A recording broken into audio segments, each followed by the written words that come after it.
Morning folks, G3 here. Just having a quick pop to Edible Culture, who are based in Faversham. Now I've listed them before when I've talked about their Bag for Life scheme for compost, and also the Bottle for Life scheme when it comes to getting plant feed, and also they do a Box for Life for bird food, which I've been using. Now today I'm coming here because I've got my bags here that I need to top up, and I've got my bottle for organic seaweed. Now, Edible Culture have been going far and wide. They were at the Malvern show recently, the RHS show, because they were displaying their Pot scheme. So that's where they allow people to change over plants from the plastic pot to a cardboard pot to take away from a garden centre. So they were encouraging people to use that scheme, and they were doing it at the Malvern show to allow people to basically leave their plastic pots behind and take them away in little cardboard pots. So I'll find out how that went and let you know as well.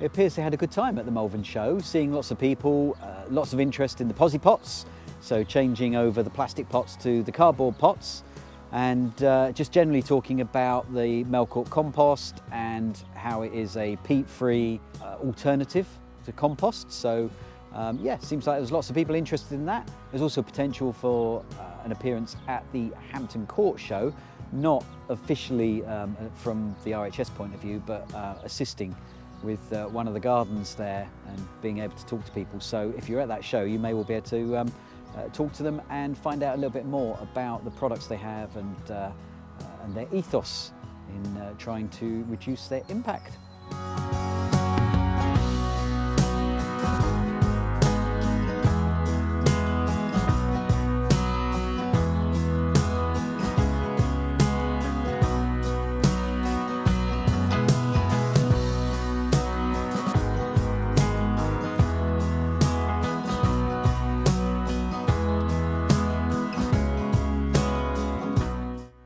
Well, I finished at Edible Culture, I've got my bits and pieces, and I have to say there's been a steady stream of people coming with their bags for refilling with the compost.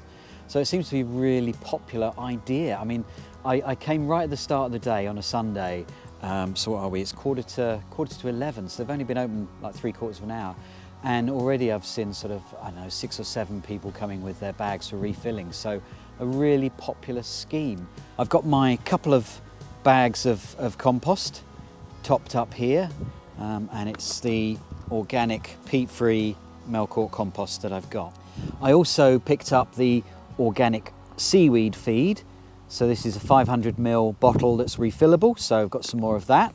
And what I've got here is a nice succulent that's been transferred over to the pot. So this is the cardboard pot that is used in place of the plastic pot that the plant is grown in. So that's a cardboard one that I'm able to take that home in.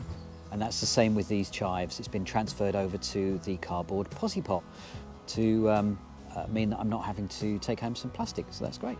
As a little luxury for my knees, I've also gone and got a huge kneeling pad, a Niwaki kneeling pad that has a zip at the top, so I'm able to take the lining out and change that over in the future if ever it gets a little bit worn, but also I'm going to be able to pop that in the wash to keep it nice and clean, but it'll be protecting my knees. So, a very worthwhile trip to Edible Culture. I've managed to get my Melcourt compost. I've also got the seaweed feed, a couple of plants that we needed, or didn't need, but Mrs. G3 likes a succulent, so got a new succulent, and the chives which didn't survive the winter, so got some of those to be replaced. So really useful trip. If you're in the area, I thoroughly recommend coming to Edible Culture. Check it out, and I'll include the links down below as to where they're located and their website so that you can find them easily. Well, there you go folks, hope you enjoyed this little update. If you did, then please click the like button down below, and as always, if you haven't done so already, then please subscribe to the channel, click the like button for the video, and I will see you soon for another update. Cheers folks, bye.